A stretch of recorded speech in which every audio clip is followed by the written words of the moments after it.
All right, so last session, the Knights of Victoria had arrived in Scotland and met with the mayor and sheriff of Kilmuir, where several fishermen and children have gone missing over the past few weeks. You all arrived in the small village just in time to accompany Sheriff Kelly to a small cove off of Moray Firth called Munlochy Bay. This is an area where many things wash up from the Firth. The body of the fisherman, Reggie Innes, had been in the water for several days and showed signs of what seemed to be claw marks across his face, and his intestines and liver were missing. The body is being tagged and transported to Kilmuir for an autopsy, giving the Knights of Victoria an opportunity to bed down for the night at McKenzie Manor, Lady Moira's estate that was left to her by her two uncles after their untimely deaths. Once settled back at the estate, Moira stepped out on the porch on this chilly and foggy night and spotted a figure standing under Uncle Mac's favorite tree, the same tree under which Uncle Mac's body lies in rest. After a flash of lightning, the figure disappears. And that's where we left off our last adventure. So Moira, you're on the porch after seeing what you believe was the spiritual form of your Uncle Mac. I'm gonna go inside and get a bottle of whiskey and a blanket to cover up with, and I'm gonna go and sit under the tree. Okay. There's a slight mist in the air, but not really raining. You kind of walk through the fog and approach the large oak tree that overlooks the estate. And it kind of shimmers in the moonlight with the dew just beginning to alight on the leaves. And you walk close to where that figure was standing, and you feel fairly confident that you really did see, this figure standing there. Once you get into that area, a cold chill kind of runs down your spine, that area right above Uncle Mac's grave. And weirdly, you do feel his presence there. And probably more so than usual, and maybe it was just the thought of seeing his figure here, but there's something different and somewhat foreboding about this night, and the thunder that's rolling in the distance is making you feel a bit uneasy tonight.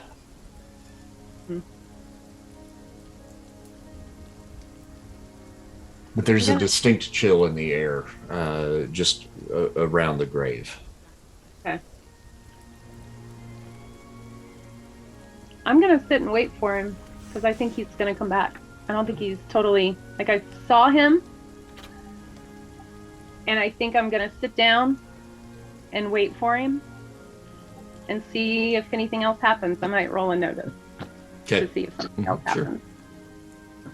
I'm sleeping. Okay. I'm not sleeping. No. I'm not scared of a spooky night.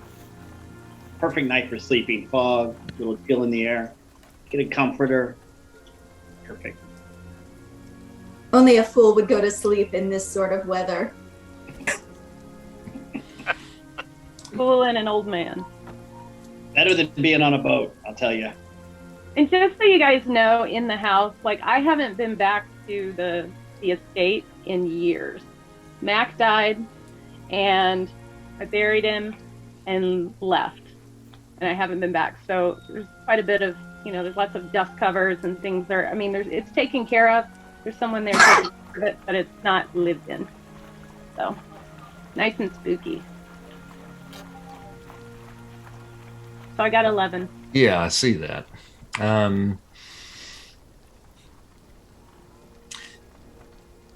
As far as sitting out here and just kind of waiting for some sort of sign, you feel that cold chill, that initially appeared kind of dissipate, while you sit there and you're just listening to the wind, and nothing really seems to be drawing your attention around here at this point. Charlie, you mentioned that you weren't sleeping. What are you doing? Well, I guess I've pulled the drop cloths off the bed and unpacked my suitcase, but I'm just super unsettled by what happened with Clarence.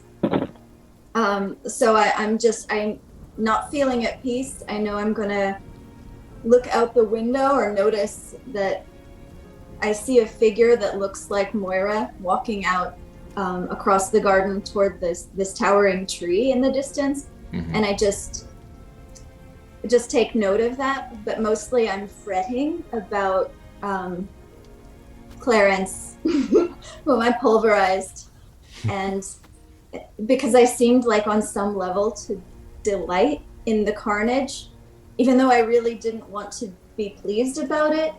So I think I'm going to write a letter to my mentor, the Clockwork Priest, and I'll sit down in front of the desk, like the desk that's in front of the window. But then there's this incredible lightning flash, and I've put the pen to the paper, and then the next thing I know, there's this lightning flash, and it looks like I've apparently been writing, but I wasn't writing a letter. I was sketching this rudimentary machine that I think I want to build so that we can go into the water and explore where there may be clues for this crime that apparently is taking villagers away. Okay. So this is on my mind. I'm going to put a pause on that for just a moment. Father Maple, what are you doing? I was just in my room sleeping, trying to sleep. Okay. You had a really pretty hectic day, as far as the write-in, the investigation that happened at the Cove, and easily bedded down tonight. You remember before you left Kilmere, though, you had a voice, the familiar voice of the Trinity in your head that said something to the effect of the sea, she's calling for you. As much as I try to sleep, that, because I haven't been to sea in a long time, and I hadn't had really any desire to, but that is keeping me awake. I'm lying down, but I'm just kind of contemplating that, because this isn't even the sea, right? It's a lake. Yes, yeah, that's right. Mm-hmm. Yeah, and so I'm just checking. But it does feed out to the North Sea. You would know that the loch feeds out to the North Sea. So it is connected. Yeah, and so I'm just kind of pondering the scripture, kind of flipping through some verses and just trying to find some meaning in that, but just keeping to myself. Eventually, you start to kind of doze off. Your eyelids get a little bit heavy, and you feel the old sensation of being on the boat out in the ocean, but it's completely dark, and you slowly begin to open your eyes, and you look and you see that you are completely submerged in water, and yet you are not wet. It's as though you're looking out of a small portal directly in front of your face. And as you move, the portal kind of moves along with you. And you feel like there's a great pressure that is bearing down on you. You try to move, and your feet sluggishly begin to kind of move across the ocean floor. You're wearing some sort of contraption, something that was very familiar to you in your travels with Captain Nemo. And you believe that this is some sort of submergible suit, but one that you had not particularly had an experience with before, but it is something new and something different.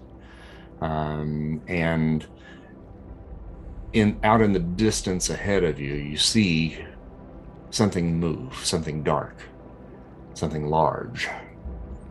And as it begins to kind of approach, it gets bigger and bigger, and you see that this is some great white shark that is coming straight for you. And try as you might, you begin to pull. You remember that Nemo would pull if there was an emergency on the floor. You pull, and the cord comes down, and the air starts to go out, and the shark is coming closer and closer, and its jaws open wide and snap shut, and everything goes black. And you are back in bed and soaking wet. Soaking wet, like with sweat, or like I was underwater? Soaking wet like you were underwater. Oh, sure. I was afraid he was going to say you peed your pants. It's a possibility, you know. Oh, wait. That would be never count that Henry. out. That would be Henry. Sorry. That's true. Hey, Yeah, the entire bed is soaked. Oh, then you peed the bed. But enough to make it convincing.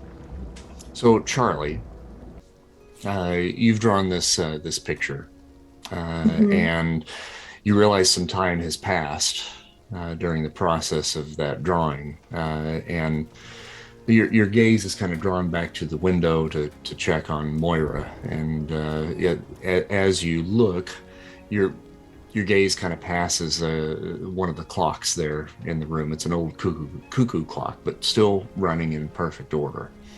And you remember when you began, you started at about 9:30. It is now 11 o'clock. And you look out, and Moira is still sitting underneath that oak tree. She's covered in a blanket and still sitting out there. I'm gonna go get her. Okay. It looks like there's a storm rolling in. Mm-hmm. I mean, it's been coming for a while. It's getting much closer. So I'll go down and walk out to the tree. And say, "Hey, Moira, are you awake? What are you doing out here?" Oh, I'm just having a sip of ushkabeya, the water of life, and waiting for my uncle. Wait, which uncle? Uncle Mac. He was right there. I saw him just like in my dream. I thought you told us Uncle Mac was dead. You're telling me you saw a ghost? I see ghosts all the time, everywhere. I see them right now. Okay. I look around, and I'm gonna guess if I were to roll a notice, I'm not gonna notice any ghosts. Yeah, I noticed the whiskey bottle's half empty. Yeah. And she's kind of raving, but this is spooky, and I am already spooked. So I'm gonna try to see if I can get her back up and like start to lift her up and say like, Moira, let's go back in. In the place where I was raised, there's a legend that tells of the jinn that stay under trees. And when women go out after dark with loose hair, it's not safe. We need to get inside. We need to get you inside, and we can watch for your uncle from inside where it's warm and cozy.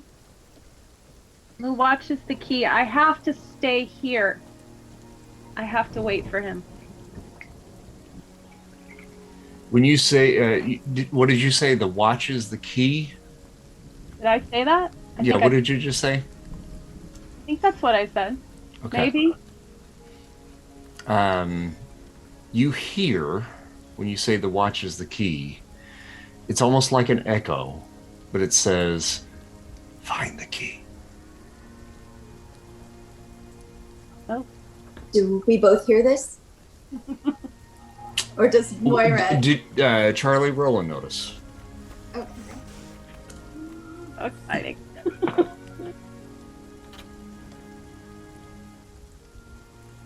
Oh, that's not me. Oh no, I'm in the oh golly. I'm in the thing where it's really hard to see. But let me Oh try this. no, that the problem you had like a long time ago, right? Oh, Yeah, God. I'm accidentally in Safari, but wait, notice. I think I can do this. Mine's like that too. Really? Yeah, it's like dark and transparent. So, Hmm. Oh wait, there it is. It just popped up. That's Safari. What are you looking at? I'm looking at the home screen. Oh, You- no. they I were pulled up pulling a up their character- character sheets. Character sheet. Oh. Mine's good. It just took a long time to. Oh. Okay. I think, yeah. So yeah, Charlie, you didn't hear it. She's out of her mind. Moira, you're raving.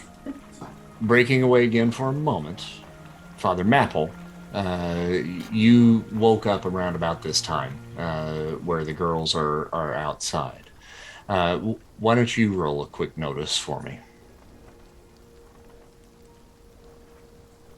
All right.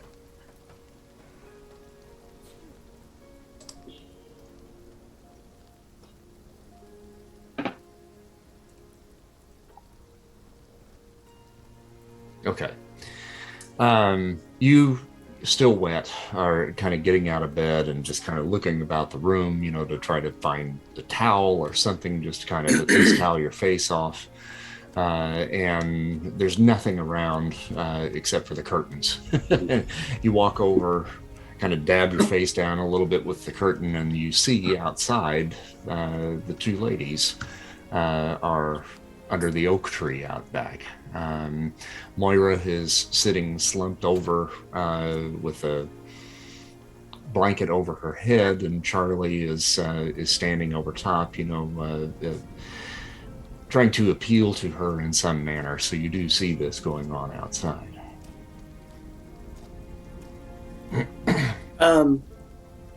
Since I find it curious that they're up and doing things too, I'll head outside or head downstairs and try to join them and see what's going on. So Charlie, you were doing your best to try to get her to come inside. Moira, you heard this echo of a whisper that said, "Find the key." I'm going to talk back to it because I think it's right here. Where's the key that you are talking about? What key? Drunkenly. I should roll a spirit roll for me, just straight spirit. And that's at the bottom, right? It's under attributes. Sorry.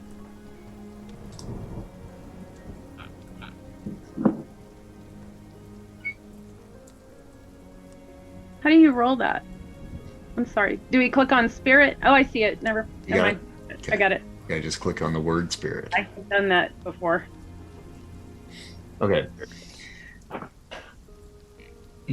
As you're calling out to Uncle Mac, a memory comes to your mind. of how you and he used to talk to spirits when you were a child. He taught you a way to make contact with the other side. And you remember an old tool that he used to use called a Ouija board. And somewhere in the attic, you believe that was retired when you turned 18. Something that, you just kind of put away at some point.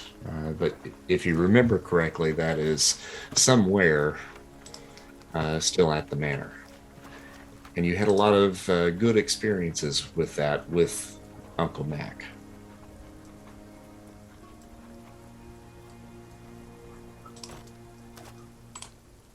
Okay, so I throw off the blanket and drop the whiskey and just head toward the house and just keep saying, I have to find it. I have to find it. So I'm gonna head into the house and I guess towards the attic where I think it might be.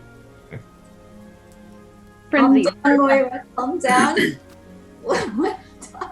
What'd you say?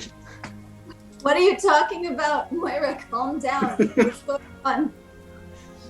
And Father Mantle, you're probably heading outside just at the point where she is coming running down the path towards the manor and probably runs right past you, saying that she has to find it. She has to find it. And she starts running into the building. And is Charlie's right there? Mm-hmm. Charlie, has Moira, has the Almighty provided Moira with visions as well? I just had a vision of being under the sea in a submersible suit of some kind, and there was a large creature, a shark or something, and then when I awoke I was wet and everything was wet as if I was underwater.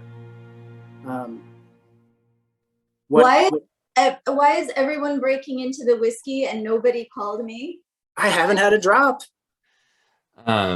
Roll a notice, Charlie, just real quick for me, please.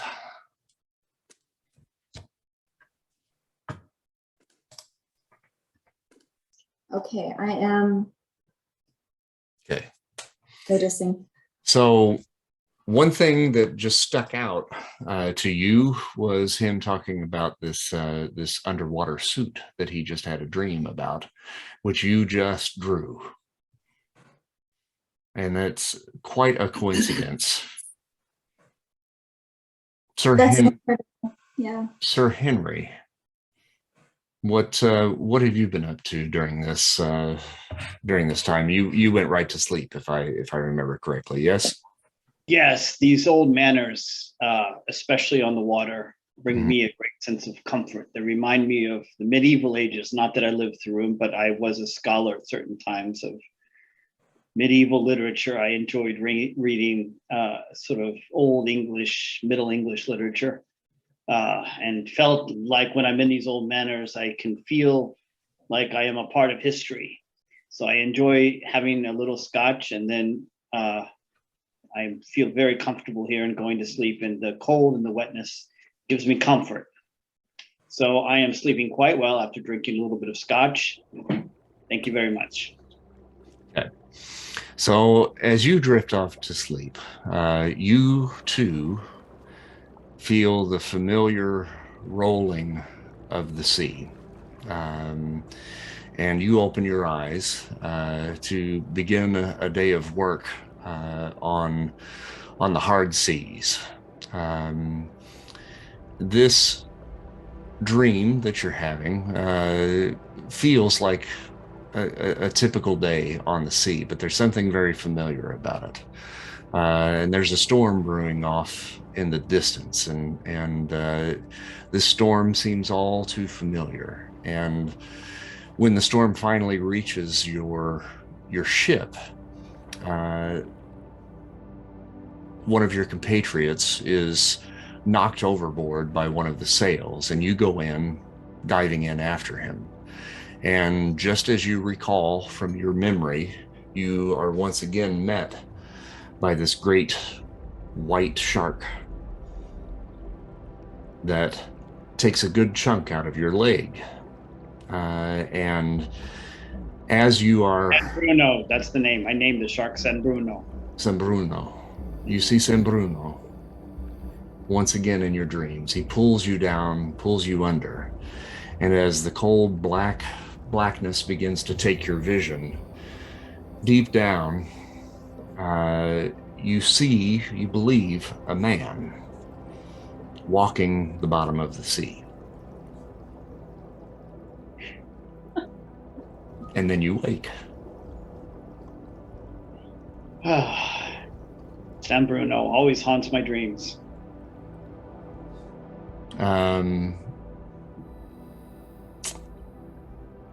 Hieronymus, what have you been up to over the last couple of hours here at the manor? I'm muted. Oh, you're muted. Said I hate to be boring, but I think I'm just charging. Just charging. Is that a euphemism or what? Charging. No, just Lubricating. I'm just charging. Well, if you recall, several sessions ago, there was an attempt on your life. And the assassins were attempting to remove the gem that was behind your eye socket, correct? Yep. As you are charging, something in that eye socket begins to spark. And there's nothing you can do about it because the charging process is incomplete at this time, but you become aware of it. And somewhere within that spark, you find yourself back at Hadrian's Wall. And in this vision, that gemstone that you have, is it a ruby? I think it's ruby-like. I mean, I think that's what it looks like. Mm-hmm. I'm not quite sure if it's actually a ruby or not, but it's got that dark, deep red tint. It's faceted on the sides, and yeah. Well, whether it is you looking through the ruby in this vision, or whether it is just a trick of the light, whatever the case may be, the nunnery at Hadrian's Wall that you became the Clockwork Man is sitting there empty, and it seems to be filled with blood.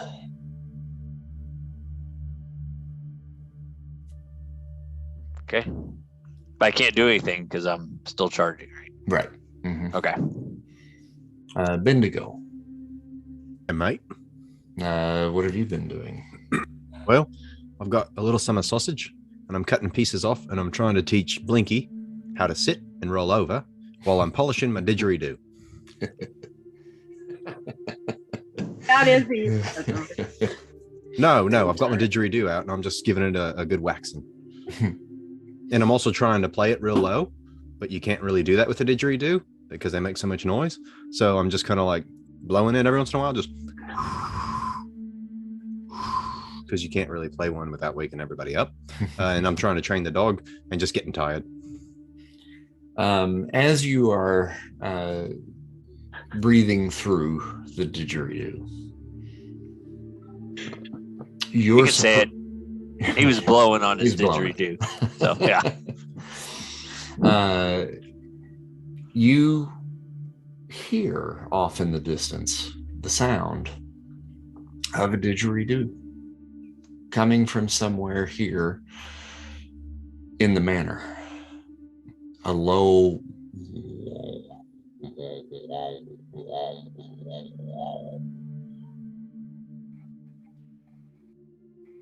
Stop and look at my didgeridoo, look back around. I hold it up to my ear. and you don't hear it.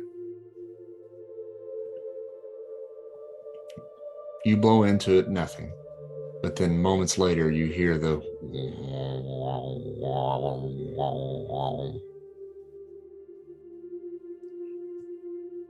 I give Blinky the rest of the sausage to keep him occupied, and I'm going to get up and go investigate and try and track down the sound. Okay.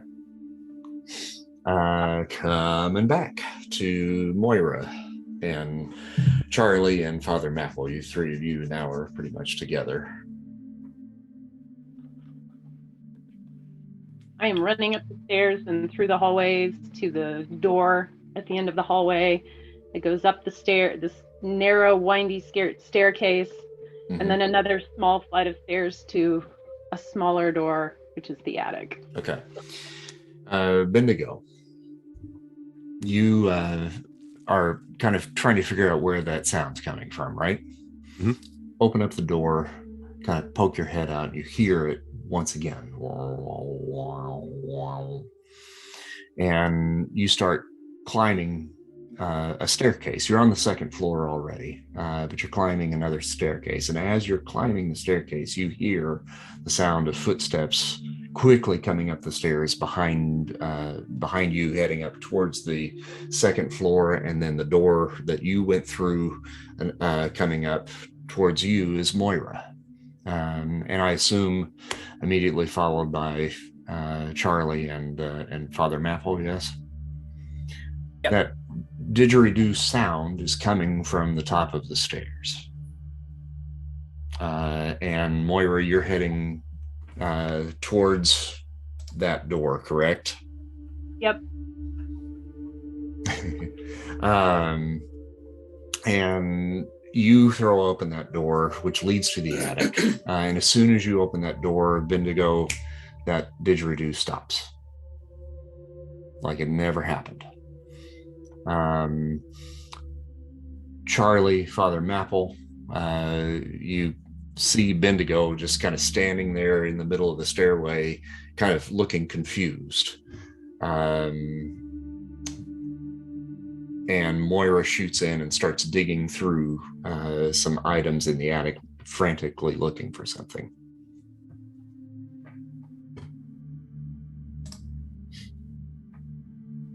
Hey, Bendigo, you have a touch of insomnia too? Did you all hear a didgeridoo just a moment ago? And the answer is no, you did not. No one tells me about the whiskey. Unbelievable. Has the Almighty provided you with a vision as well? Well, I don't know if it was an almighty, but I was hearing a didgeridoo, and it was coming from behind that door until Moira came barging through.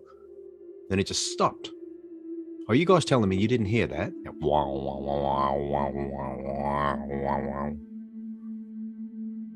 Sweet summer music? No? No. Sir Henry, you hear all of this commotion outside your bedroom, people running up the stairs and so forth. So it's about 11:15 at night at this point. Yeah. Did you all hear a didgeridoo? Yeah, mate, I did. Were you playing that in your room? I mean, I was blowing me didgeridoo, but I wasn't playing it loud enough for anybody to hear. It was just something for me to kind of keep myself occupied. That's what you've been carrying around the whole time? I thought it was a weapon. Well, I mean, it's a weapon, but I can play it too. I mean, I don't have to use it to, kill people every time. It makes music, mate. If you would have told me you played a didgeridoo, we could have had many nights of entertainment. Do you Moira, jam on a you found didgeridoo? the Ouija board. I want to hear the rest of this conversation. No, that's good. That's fine. It sounds like Henry wants to blow on Jack's didgeridoo. I appreciate the sound of it. Beautiful, isn't it? I don't prefer to play one myself. Well, I don't know that you have the mouth for it, honestly. I think you'd probably do better on a trumpet or something. It is quite large. Well, I mean, you just have to get that whenever you're blowing. Really get the vibrations. It's the vibration of the lips. Yeah, that's where the depth of it comes from. I realize that. It's why I appreciate it as an instrument. It's very rarely played. Oh yeah, it's real difficult nowadays to find somebody that plays them. Back home, I mean, you'd find them at pretty much every turn. You just bam, didgeridoo, toss them a coin, bit of copper. Hence why I'd like to hear you play it more often. Oh, well. We could have known about it sooner on our journey together. Well, I think maybe on the way back to wherever it is we're going, I'll play you something. No, You pick a song, and I'll do my best. I appreciate that. Yeah. So, just to be clarified, Jack, everybody in Australia is blowing on everybody else's didgeridoo. Well, not everybody, mate. I mean, you can blow on your own, or you can borrow a friend's, yeah, if they're all right with it. Oh, okay. I mean, it's best to ask. You don't just go up and put your lips on somebody else's didgeridoo. Understand. I mean, you could, but I mean, you're going to get somebody else's spit in there and everything else. So, Anna, you asked for this. but what's everybody else doing up tonight? And what are we all doing in here? Moira, are you all right? I found it. You found what? I found it. So I'm gonna just run back down the stairs, not tell anybody else. No, I think I'm gonna stay up there, actually. I take it back. The attic seems like a good place for it. So I run over to a table in the corner and just swipe everything off the table. Sorry, I'm out of breath now. I'm running so much. And then I'm gonna just say, everybody has to come over here now. We have to do this now. So I set it up on the table. Okay. Oh, nope. Don't look at that. Please close that. that was really an accident there. Sorry about that. I was trying to shrink my screen. Nothing says, hey, don't look at that, like yelling. Hey, don't look at that. Hey, don't look at that. I can't read. Hey, your notes are here. Yeah, just stop that. Close it. God damn it. Click on the Foundry goddamn strikes button. again. I'm gonna stick some candles out, light some candles, set the mood, and then I'm going to, in my little pouch that I have, I'm gonna take out my Uncle Mac's watch, which I carry with me and I brought from London. And I did say that, and he said it was fine. And I put that on the table, and then I pull out a little carved figurine of an animal and put that on the table as well. And then I go over to an old Victrola, and I put on some sleepy music, because this needs sleepy music, not energetic music. You're setting the scene. I'm setting the scene. And Hieronymus, you can probably join them. I would think that since everybody else is up, somebody would have probably come and unplugged you. Mm-hmm. Mm-hmm. Are we playing a game? Is it like poker or what is this? This is a spirit board, and we will be able to speak to my uncle. He's been trying to contact me. This is how we'll do it. Of course. Thank you. This is new to me. I've never seen one of these before. They're very ancient, but this one's not quite that old.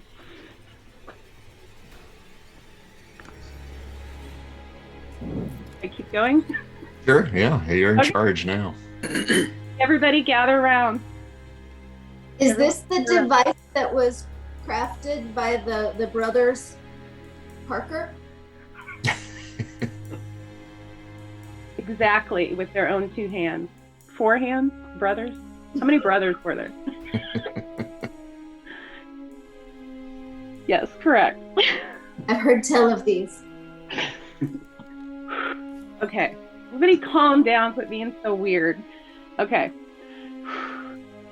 Everyone place two fingers, if you need to, sometimes 3, onto the planchette. And we very calmly, very quietly, let's ask some questions. I'm sorry. There's 6 of us with the giant robot being one of them, holding onto the little puck thing. No, you're not even You're up not there. a robot. Are you up there? Yeah, he's up now. Yeah. Everybody's there. You can go over us like this. Okay. Sleepy music in the background. Uncle Mac, I know you've been trying to contact me. Are you here? No, we wait. Yep. You wait for a few moments, and then you see the planchette begin to slowly move until it finally sweeps over to the yes. Indigo, are you pushing it? How, mate? I thought you were. You're not supposed to push it. Uncle Mac, is there something that you want to tell me? Is there something I have to do?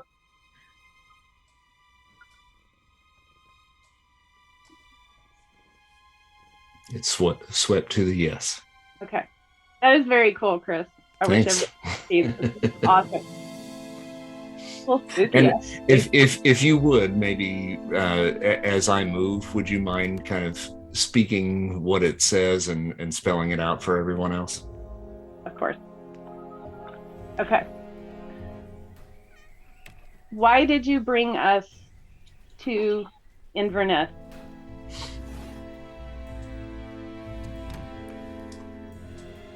Hasani?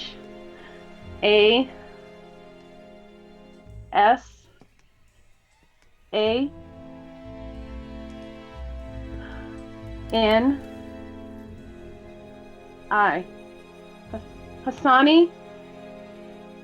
Do we need to help Hasani? Oh, okay, guys. I had a dream with my uncles, and Hasani appeared before me, and swarms of something came out of his mouth, and he melted away. Something is wrong. We have to help him. I don't know what, this is so overwhelming. Somebody help calm me down. It's very upsetting. I open my vial of scotch and give her a little bit. There you go, Moira. Have a little scotch. Have a drink. Not that you need any more. Yeah, I don't know if that's called for. I'll put my arm around her. I feel sort of in a new affinity for Moira, since I know that she's connected with the spirit world in a way that I didn't really realize before. So it's like we have something in common, I guess. But I'm not sure we should be doing this, and I say so. I don't, maybe we don't have to do this right now if you're not feeling up to it. No, we have to do this now. This has to be done. We have to help him. Come on, let's keep going. If you don't want to help me, that's fine. Just leave. I'm not leaving. Okay, put my hands back on.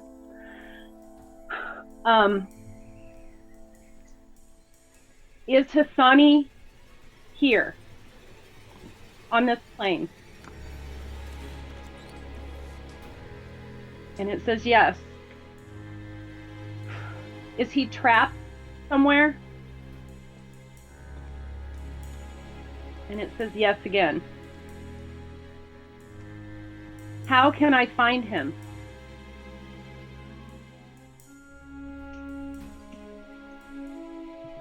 Just a short paragraph. M A P. There's a map.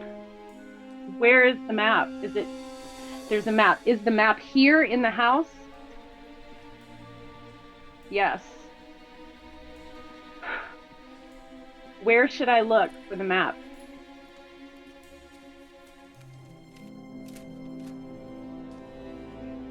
M. The map room. O. T H E R. Mother's E Y. Mother's eye. Mother's eyes. The map is in the mother's eyes, in my mother's eyes. Oh shit. Yes. I don't know what that means. Make a smarts roll. Smart roll. Moira, is there a portrait somewhere in the manor of your mother? Or a bust. You no longer have to make a smarts roll. Charlie, you would have seen a portrait of a beautiful woman in the library as you guys would have been making your way to your individual rooms. There was a beautiful woman that was close to the stairway in the library. Oh, yeah.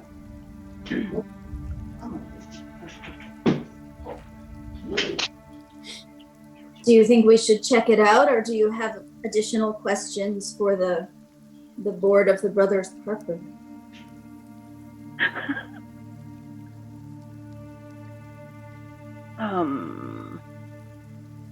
Uncle Mac, are you okay? S-A-D. You sad? I'm sad too. M-I-S-S-H-I-M. I missed him too. I miss you both. Okay, I'm just gonna break down and cry then. You've let go of the planchette at that point, right? Yeah. Does everybody else as well, kind of when she breaks down? Sure. Yeah. As you are attempting to console her through her tears, you hear the planchette on the board begin to slowly start to move by itself. And it eventually spells out another word. B-A-R.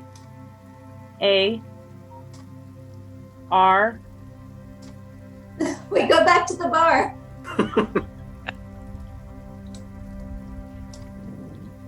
H E N K O. Did anyone write that down? Barchenko? Barchenko, yes. And Moira, that is a name that you know very well. Oh. It is the name of the man that Uncle Mac believes was responsible for Hasani's death. He was the other explorer, the competing explorer that was a rival of both of your uncles. Mm-hmm. Another. All right. So I say the first thing we need to do is go visit your mother's portrait. Let's do it. Thank you, Mac. I love you. Run down the stairs to the portrait. Can I put my fingers on the planchette and ask it a question? Sure. Hey, Uncle Mac, do you have a didgeridoo?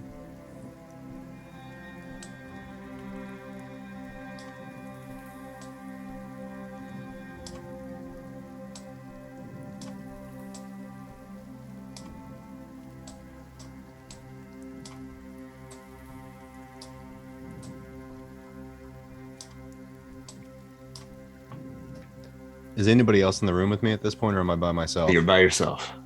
Oh shit, Uncle Mac! I don't know how to read or write. I was kind of hoping you'd just go up to the corner where it says where everybody kept saying yes. All right, mate. Well, it was a nice chat. I'm gonna head down to that portrait now.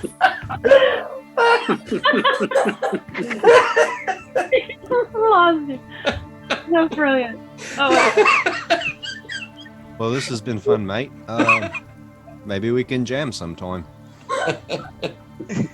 Right. And I just leave. Set the planchette back up at the top and just wander out. Well, I don't know what I was really expecting. It's kind of a stupid thing to do, Bendigo. Should have learned your bloody letters. Couldn't just answer with a yes or no, could he? No, we had to go and use the figures and stuff. All right. I'll join him at the portrait. All right, so you guys have ended up at the base of the stairs on the first level of the estate, and looking at the portrait of Moira's mother. You want to try to describe her for them so they know what she looks like?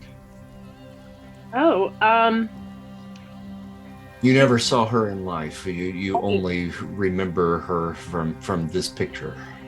So I look at the picture and I say, my mother had long blonde hair that she would wear in a loose bun, and just describe the picture to them because I don't know what she looked like. She was very sweet, according to my Uncle Mac. She was his youngest sister. She died shortly after giving birth to me, so I never knew her. Can someone climb up there and check her eyeballs? Or maybe someone can lift it. Is it a big portrait? Like, how big do you think it might be? It's pretty big. It's probably about 6 foot tall, and about 3 feet wide. Maybe Charlie or Hieronymus can take it down or look behind it or something, because it's pretty big and heavy, I'm sure. Mm-hmm. I'll just walk up and pick it up. Okay. You grab hold of the frame, and it's solidly on that wall, without a doubt. And give me a strength roll. Eat.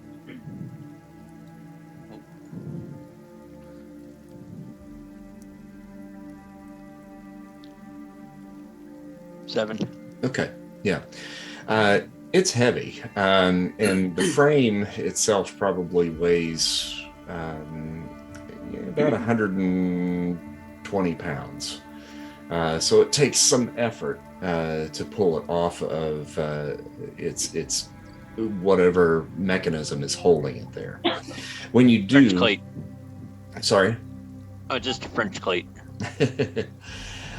When you do, you can tell that the backing of what you believe would have been canvas is actually a metal backing there as well, which continues to add to the weight of the overall frame. So it's solid. And once you do that, you can feel kind of a little cool breeze kind of come into the room, and there's a small chamber there behind the portrait, and it's just big enough for someone to stand in. That would be roughly about the same height as Moira's mother. I'm climbing in that hole. Cafe. In the hole. In the hole. Into the hole. Okay, so you climb in. And tell me what you do once you get inside there. Is it dark in there? Is there light from the outside, or Light, is there there's light from the library, kind of spilling in. Everybody can see you perfectly. I mean, it's basically just a complete rectangle cut out of the wall, the stone wall that you can step inside. There's a little bit of a ledge that you have to step over to get in there, but once you're there, essentially you are the same height as to where your mother's eyes would be. Is it kind of like a vault? Yeah, just a little vault. Yeah. And there's nothing in it? Nothing in it. There's a hole in the wall behind you. Right? You mean the one where I came through? Nope. Just a small hole about this big. Oh. Okay. I guess I'm gonna... Well, I think I'm gonna push on the walls to see if they move at all. Mm-hmm. Okay, yeah. They're solid. All the walls are solid in there. Nothing seems to give. Okay, so I see the hole, and I'm gonna look in the hole. Okay, and that it has a kind of a long chamber that has. It seems to be like you see light coming out of it. Okay, where that light is coming from, it's hard to say. But as soon as you put your eye in there, you look through, and you can clearly see the image of the moon, as though it's being reflected off of like mirrored surface. Oh. I would have totally freaked out if somebody had poked you in the eye, by the way. Book. Whoop. Do I probably know kind of what's behind that? Like maybe the general area where it is going appears to be in the house, maybe? Yeah. No, it actually goes. This would be at the base of the stairwell. So you would have probably about 10 feet of stone in between you and the outside wall of the manor. Okay. But I can see moonlight coming in, and there's a hole, and then there was a metal. Guys, I'm not sure about this one. I can't tell what's on the back of the painting. Back of the painting, just solid metal. Metal. Looks like steel. As if he maybe ripped it off of a box, like a side off of a box, maybe? Okay. Yep. Okay. Does the light, if you were to step aside, does the light hit across the room anywhere? Oh, let me do that. I step aside. Yeah, the light kind of throws like a pinpoint into the room. Yes, you can faintly see it hit the wall directly across from you. Just a random spot on the wall doesn't look important. I mean, it's really kind of going towards a bookcase that's directly across from you, but there's bookcases all over the room. Okay. Yes. I don't know. On a specific book? Yeah, I was gonna say, does it hit a specific book? If you go check it out, you're welcome to. Yeah.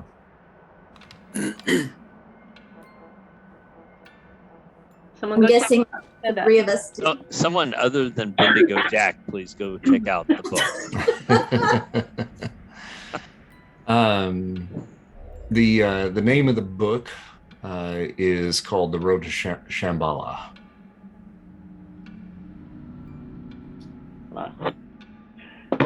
Okay. So who's looking at the book?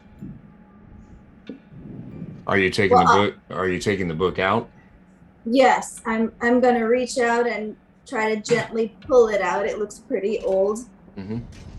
You reach out, pull it out, and it comes out, and it is a book.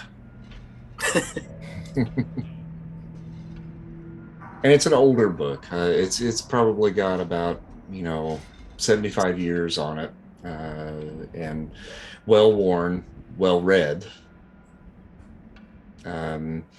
Seems to be lots of notes in the side margins written in there by one owner. Seems to be all the same handwriting. Any pictures? Moira, I assume you've been made aware of what book this is that it's pointing towards. If Charlie, maybe, would you have mentioned it? Mm-hmm. Yeah, I may have asked if anybody has ever heard of Shambhala or been there in their travels. Moira, where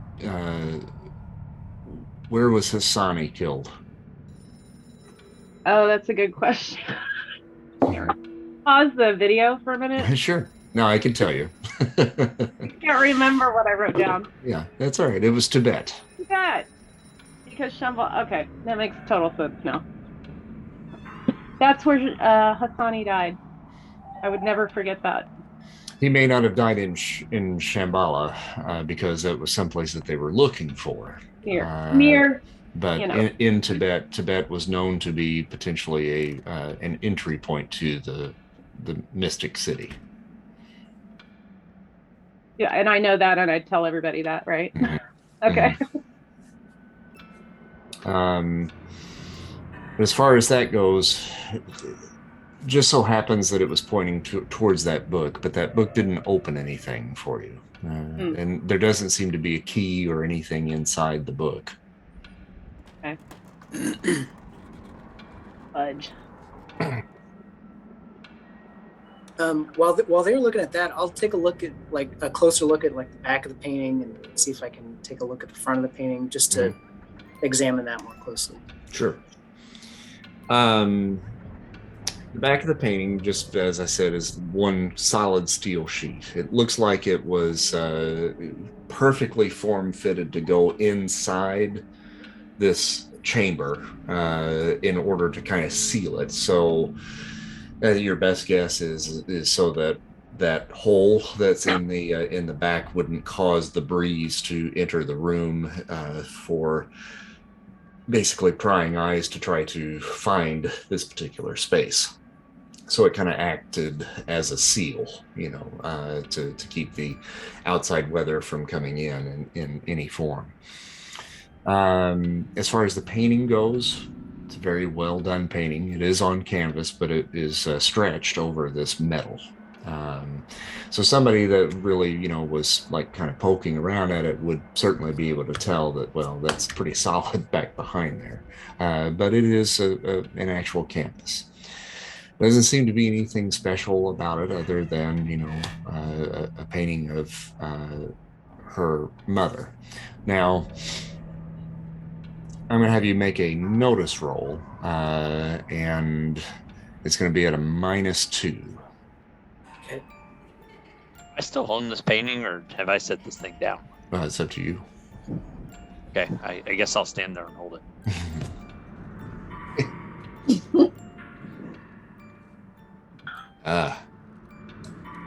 You got a... Oh, that's not too bad. Okay. That was more than what I thought it was. So you got a 5. All right. Mm-hmm.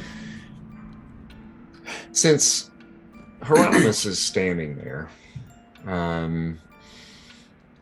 you ask him, Moira, are you still in the chamber? I think I probably stepped out and was looking at the book. So I'm probably standing in the middle. Okay. All right. Or in front. So the urge for you, Father Mapple, is to have Hieronymus put the painting back up for a moment, because something about her gaze is kind of capturing your eye. Hieronymus, let's put the painting back in place for a minute. I have an idea. I'm not exactly sure what it is. There's something with the way she's looking, or the way, maybe I don't know, something with the light and the way her eyes are pointing seems significant. As you wish, Father Mapple. All right, so you get that place back up in there, and you take a look at where her eyes are alighting, and Where she's looking, there seems to be a small bust of Shakespeare off to the left of the painting. And it looks as though she's looking directly at it. So if you follow her eyes, it looks like she's looking at this statue here. And I go over and I just kind of pick it up to look at it. Okay, you reach up to grab it. It doesn't come off of the shelf, but it turns. Oh, I was gonna hope he said his head flips up and there's a red button inside. At cave. So it turns like it's on an axis. Mm-hmm. Mm-hmm. Well, I turn it as far as it'll go. Mm-hmm. It will actually go like a full 360 and kind of keep going, but you can't unscrew it. But it spins freely. Okay, and can I try to pull it up? You can, and it doesn't want to come. It doesn't want to come up. Like an escape room. Yeah, I know. Yeah, I was thinking the exact same thing. So I'm watching Father Maple do this. Does the bus seem reflective at all? Yes. You look at the eyes in the bust, and it looks like there are two like gemstone type things, clear, not diamonds per se, but something maybe moissanite, some sort of clear stone that are inside the pupils of the eyes. Okay. So, Father Maple, maybe the moonlight has something to do with the bust, where that moonlight reflects off of the eyes of that bust and directs us someplace else. Could be. Should we take the painting back down? Can you mind As you taking wish, care sir. of that? Well, you know what? Let's put it back up. And I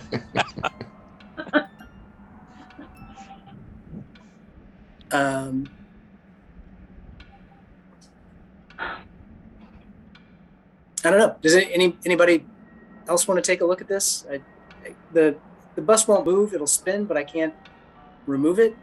Anybody have any ideas? I climb up into the chamber where it was, and I squat or stretch up to where the eyes were on the portrait, and I just kind of start looking around the whole room. Okay. Do I notice anything? Not particularly. Give me a. Let's see here. What can we do here? A notice roll? Yeah, give me a notice roll. That wasn't very good. I'm gonna spend a Benny.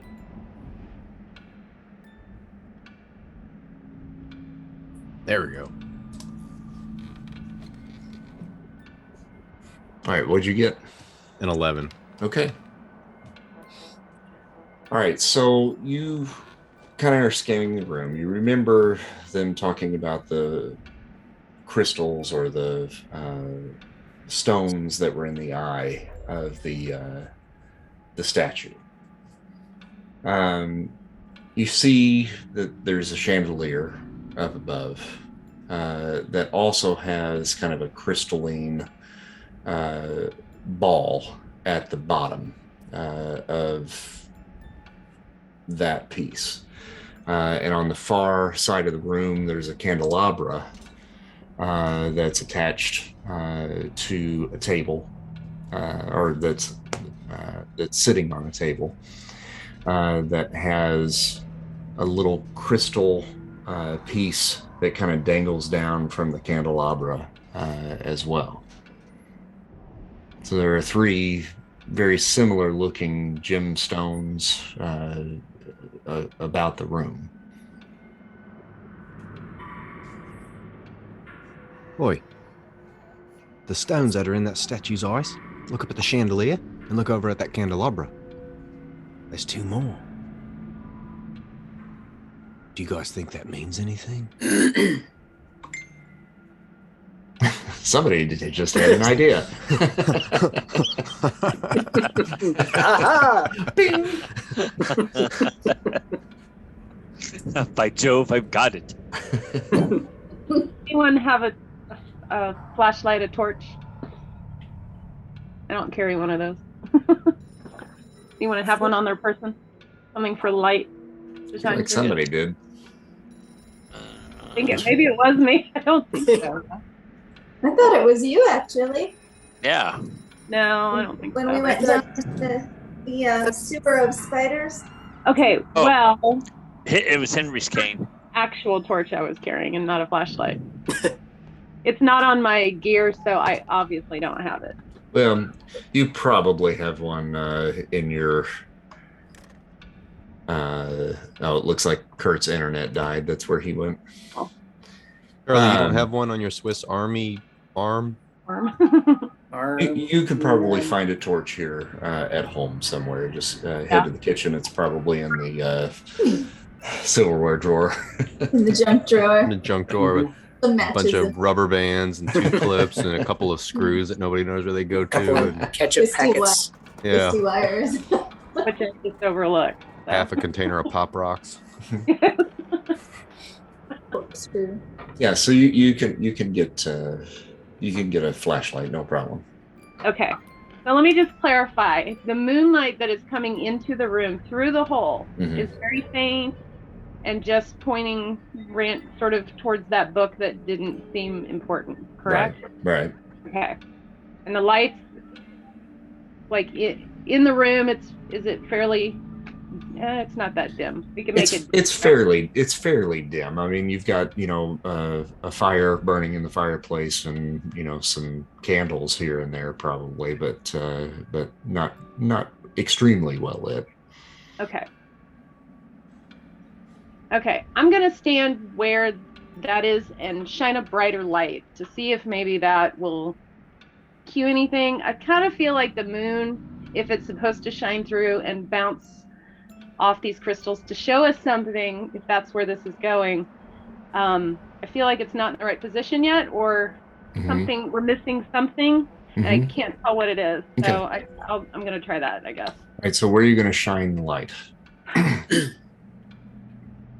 Whatever's closest, I think. I don't know if the chandelier or the candelabra or Shakespeare is the closest to me. Follow her eyes. Closest would be the chandelier. Chandelier? Mhm. Okay, I guess we'll start there. Okay. If that All right, doesn't- so you shine the light directly at the crystal at the bottom of the chandelier, and it basically creates kind of a disco ball effect, and it shoots the light out in several different directions. Okay. But nothing happens. So, I have a far-fetched idea, Lady Moira. What if we use a hagstone in the moonlight? We could try that. I mean, we could try anything now. Can I ask you a quick question, though, Andy? Out of game, real quick. Your eye, is it you just have a crystal on your eye, a ruby on your eye, or is it behind your eye? Like, I don't know it's there. We don't know it's there. Wait, we're out of the game? No, Yeah. I do not physically have a crystal in my eye right now. Are you talking about my character in the That's game? Hieronymus. Those are glasses. No, this- Yeah, I've got glasses on right now. Mike D's got them too. I do Yeah. too somewhere. Look. Okay. We all have crystals on our eyes. You're such a Oh, jackass. Kurt's got Oh, some. God. Oh, Charlie does. I have to be very specific. I forgot that about you. Okay. Cute. Does Hieronymus have the ruby or garnet or whatever it is so we can see it? Or is it behind there and we don't know he has it? Oh no, you can see it. Okay, Yeah, like one of my eyes is a fully functional eye, and then I see through the ruby. I was just trying to remember. Okay. Back in character. As he's asking me about the hagstone, I'm just looking at his eyeball. Crystal No, eyeball. you're looking at my crystal, not my eyeball. Yes. His crystal eyeball, his crystal eye. The ruby, the garnet, whatever it is. Hieronymus, give me your eye. Oh, my lady, I cannot do that. Please, I think this might be what we're supposed to do. Because I got nothing else, guys. I don't know. Anybody? Yeah, if I remove this from my shell, that is my being that you are holding at that point. I will be very careful of it. I will not. I will not remove this very easily, and it will not be removed from me very easily. As you remember, the thieves that tried to steal it that night worked. I am your friend, your ally. I think what he's saying is that it will kill him if he takes it out. You didn't say that. Pretty much, Father Maple is right, my lady. His spirit can move, though, right? Ronnie, it's for the greater good. The greater good. I don't know. It's right now contained in the crystal, and the crystal does not come out of my shell. I Can we say pick we up the try the candelabra and hagstone. walk it around? Or the I say we headstone? try the headstone through the moonlight first. Okay, go for it. I'm just Okay. that eyeball. She's Have you eyeballing my tried- eyeball. I'm very uncomfortable. Eyeball. Have you tried yet to aim your torch in the direction of the gaze of your mother toward the bust? Nope, I haven't. Do you want to do that before we dismantle the clock? I say we start with killing Hieronymus and see how that goes. We can shine the flashlight other places after that. Charlie, just try to stun him. I'm feeling I need to draw my weaponry. Why are we trying to kill Hieronymus now? Oh my- We just need the crystal. You're all trying to kill each other again. His crystal eye for just a minute. I'm just gonna borrow it. Again, I say we start with the hagstone. Fine. Whip it out, big boy. Then we'll shine the torch over there, and then we get to rip your eyeball out. Yeah, I hope this works. Okay. So I take the hagstone and hold it up into the moonlight, Chris. Okay. So you take that and put it up in the hole. It's a perfect fit. Oh, thank God. That's close. Get to live another day, Hieronymus. I just didn't want Henry to touch me with this cane. And what it does is it essentially focuses that beam into a much tighter beam of light, intensifying the light. And then as you kind of twist and turn it, it actually will adjust the pitch of that light as well. So you can kind of aim it just depending on how you're turning it. Okay. So aim it at the chandelier. Okay, you aim it at the chandelier and it does the disco ball effect again, and it kind of spreads across the room. Okay. Aim it at the bust and turn the bust toward the hagstone. Okay, so you turn the bust towards the hagstone. Or Father Maple needs to turn the bust. And it hits the hagstone. It hits the bust, the eyeball of the bust, and then that has the same disco ball effect, but it is in the general direction. Most of the scatter is in the general direction of the candelabra across the room. Okay. So I'll turn it to try to get more of it towards the candelabra. Mm-hmm. It's dancing right around it. Father Maple, do you have your hagstone with you? I do. Try putting that in front of the eye of the bust. Okay. You hit that, put that right inside, and it hits the crystal on the candelabra. And the candelabra now sends out a disco ball effect. Indigo Jack, Yeah, mate. do you have your hagstone? Oh, yeah. And I have it Please. on a piece of twine around my neck. Please take it and put it in front of the candelabra. All right. So you do that, put that in there, and it shoots directly towards the chandelier up top, hits the crystal up there, which now sends out the disco ball effect once again. But at this point, the disco ball begins to spin. And as it does, the light begins to focus on the fireplace, and the fireplace then begins to shudder and slowly fold to the side. And you see beyond the fireplace that there are steps leading down to an area of the manor in which you've never been, Moira. Is the fire still in the fireplace? Still Fire burning? is still in the fireplace, burning, yes. Bloody hell, that seems dangerous. That's the coolest thing I've ever seen. Let's go, gang.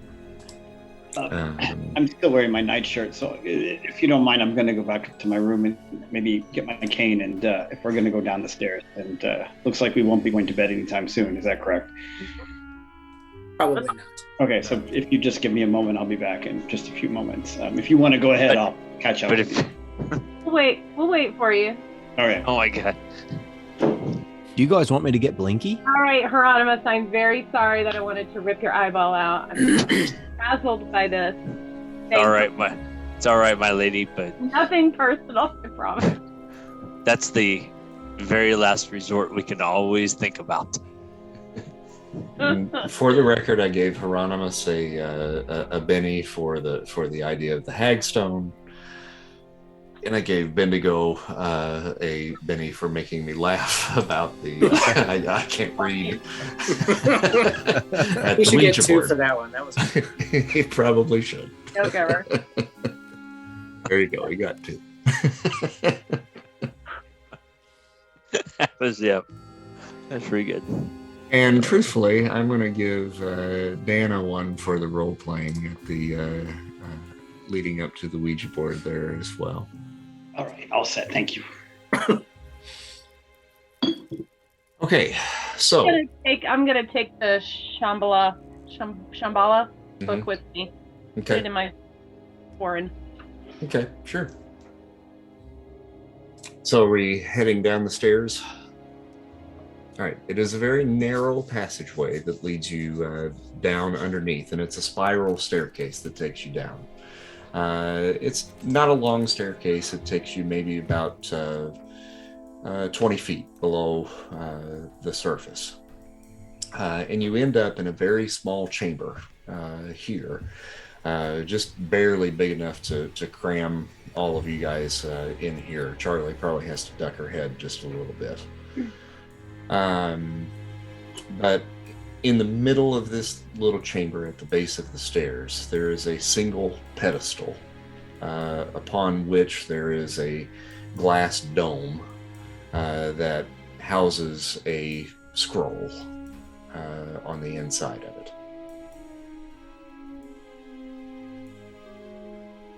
And there's a little handle up at the top.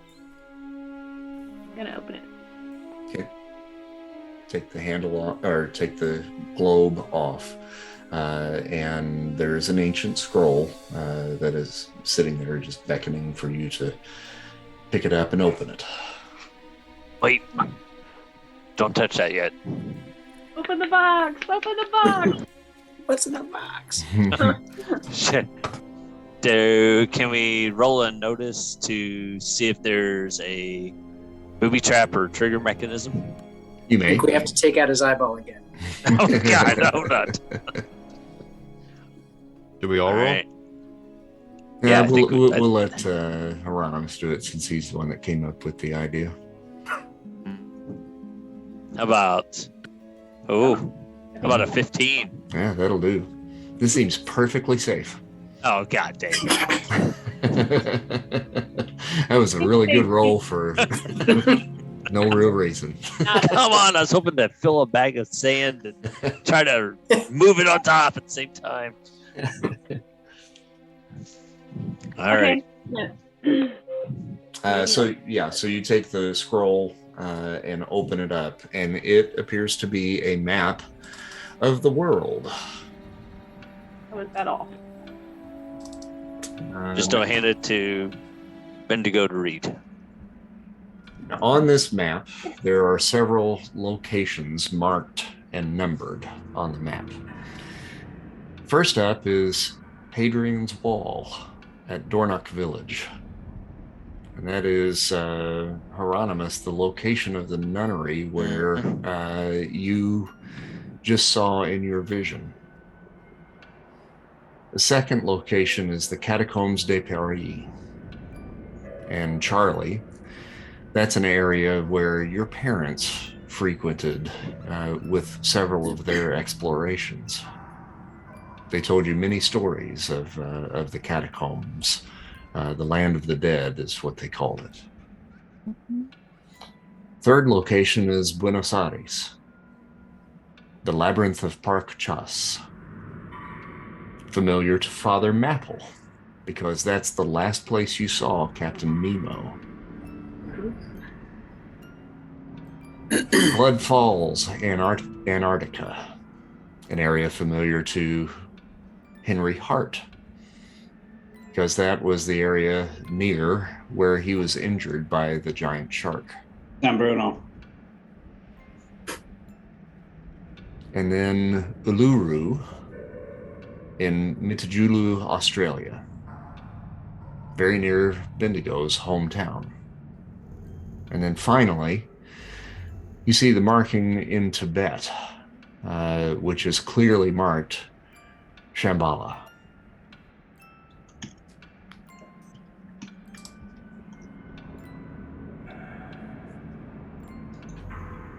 I'm kind of speechless here, guys. Do you recognize these places? And of course, I show the map. I do, my lady. As do I. Yes. This has meaning for me as well. What does it say next to each of these dots, guys? This is Australia. This is where you're from. So. Oh yeah, I recognize that. Ulu, what is it? Uluru? Oh yeah, I know that. Oh. That's a bloody big stone in the middle of nowhere. I don't know how my uncles or whoever had these, or my mother. I don't know how they had all these places that pertain to my friends here, my allies, on this map. This is an ancient scroll. Just look at the parchment. This is centuries old, if not, I don't know. Do I notice any other markings or anything else? Any other information? Roll a notice. Hold on. I don't want to get rid of the map. Oh shit. Sorry. Trying to. There. Okay.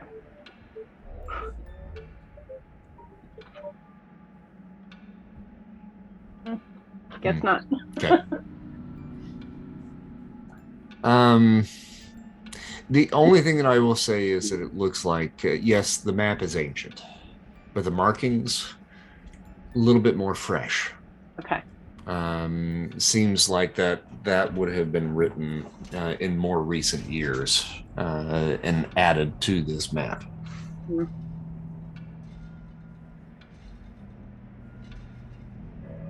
So while I was powered down earlier, I was conscious in a way where I had a vision of the sisters who helped me after my accident who infused my soul to the stone that I carry at Hadrian's Wall. Unfortunately, the vision I had was the nunnery was drenched in blood.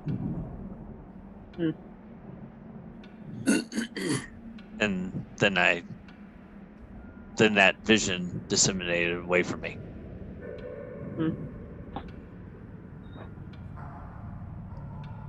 Did anyone else have a vision this evening? I did, but we don't talk about Bruno. I did as well, and I think your shark was in mine as well. I just heard that didgeridoo.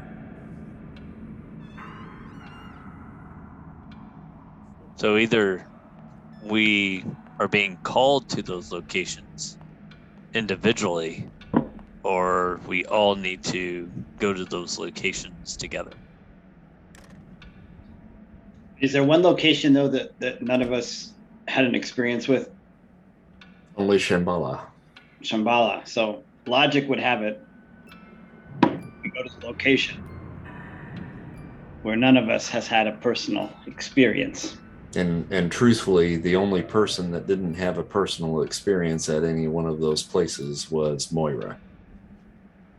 And it was her uncle that was on an expedition to try to find Shambhala, where he lost his life. So we go find Shambhala. Back on the ship. He never found it. We don't know where it is. It's marked on the map, isn't it? X marks the spot. I mean, General vicinity, right? I mean, Well, the general vicinity Yeah. is the best. we Otherwise- can do that if you want. Logically speaking, time. Zoom in, you can get a street view and find out where it is. We'll just stop at the nearest gas station and ask directions when we get close. Of course. What was the echo whisper that you heard earlier tonight, Moira? Let's find the key. I heard a voice, guys, and it told me to find the key. Shambhala is the key. Isn't that what it said? That is what it said, yes. It's the It's the what? lost city. Mm-hmm. so do you think the key is Key at like the a lost map city? key? Is it a key like a map key? But I didn't notice anything. Mhm. Anyone else notice anything about the key? Is there a key on here? Oh, I closed the map because I couldn't read it. I got angry. Oh, okay. We'll be on this journey for a long time. We'll have plenty of time to teach you to read. Oh, that'd be great. Oh my goodness, we took a train ride and look what happened to that. Let Well, alone- Maybe if we were Well, learning, maybe if we were spending more time on our letters and our books, we wouldn't have gotten into a fight.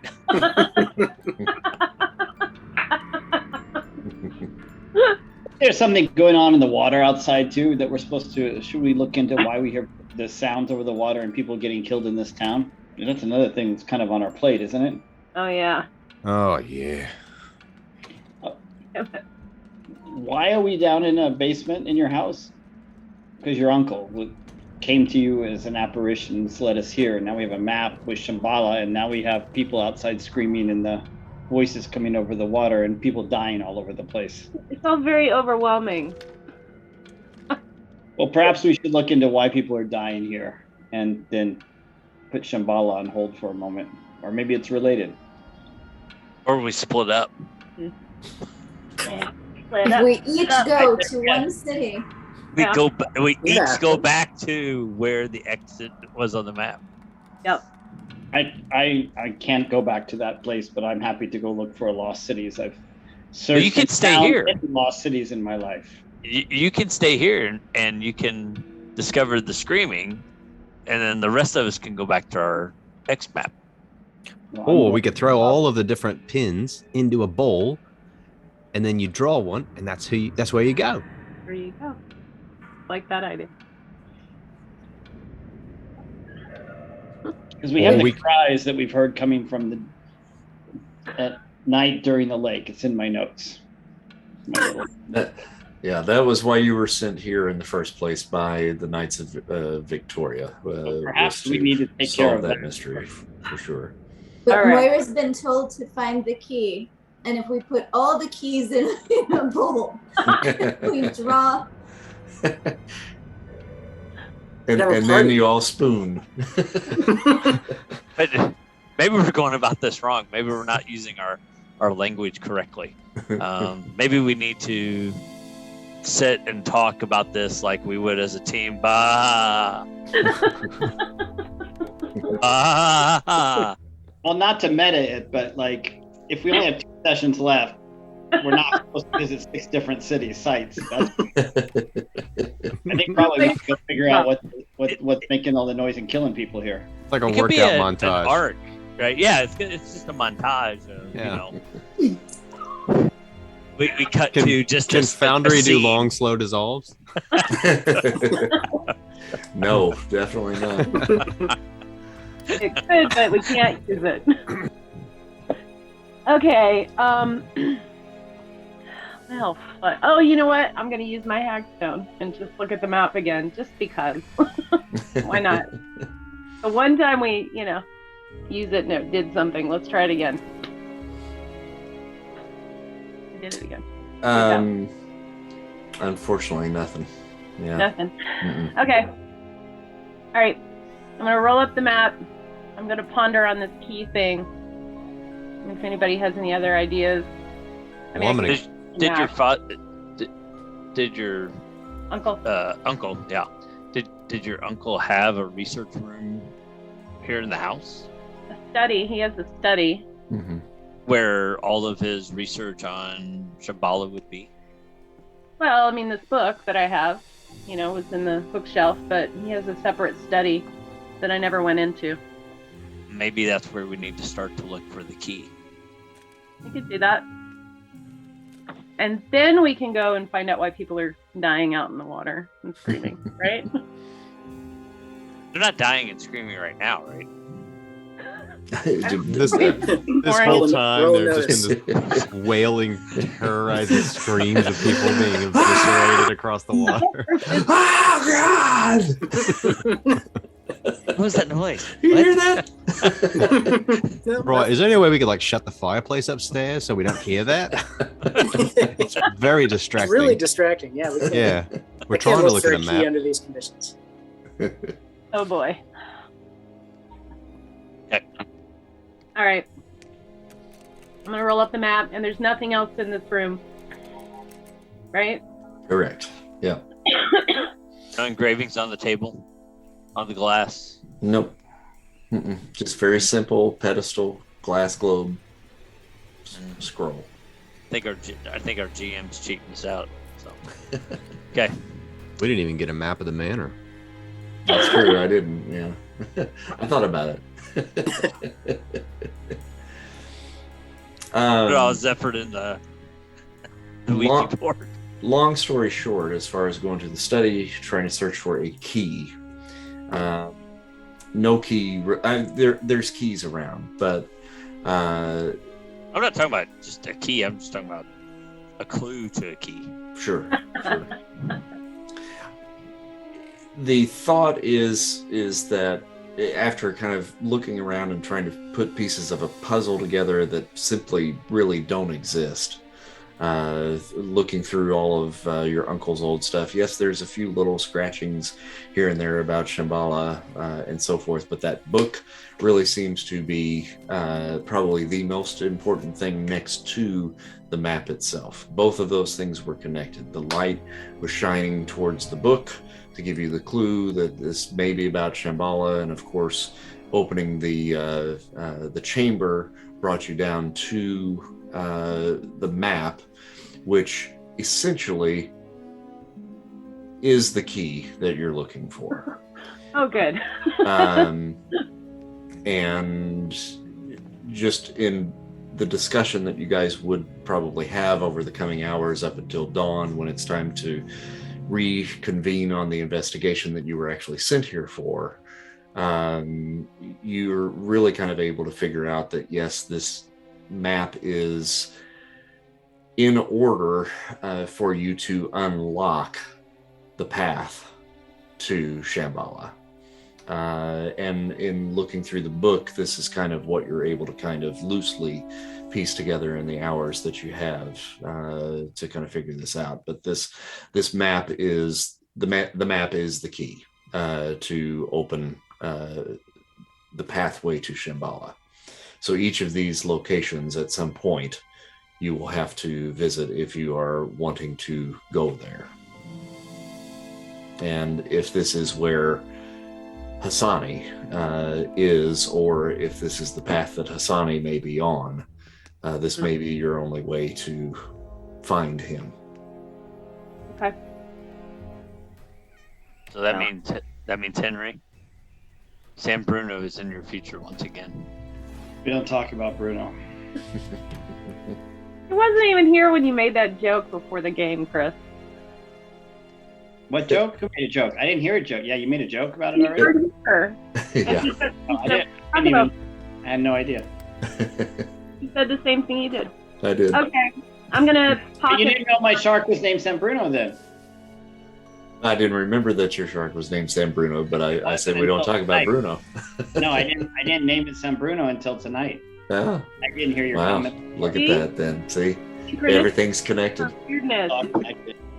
Zeitgeist. Where's the key? What does that mean? Let's explore that a little bit more. No, I'm just kidding. I'm going to pocket the map, not pocket it, but I'm going to put it in my satchel in the book as well. Okay. And then when we reconvene in 2 weeks, we will finish off the investigation and then figure out what the next step will be after that in this now quest for Shambhala. On the way up the stairs, I will nudge Bendigo and point at the suit of armor in a corner, this dusty old suit of armor, and say, "Oi, Bendigo, I could use your help dismantling that in a little while. I've got something to build." Ooh, I like it. I'm in. Cool. Okay. Well, always good to play with y'all. Hope you enjoyed that. That was a little different than usual, wasn't it? That was a nice break. That was kind of escape room feel. It was totally. It was exciting and nerve-wracking as well. Quincy knows exactly what time we get finished. He waits outside the door at 11 o'clock. He's right there. He's like, "Hey, we're supposed to be done. Pay attention to me." All right. Well, we'll see you guys in 2 weeks then. All right. Well, everybody stay safe. Take care. Be safe on your trip. All right. See you.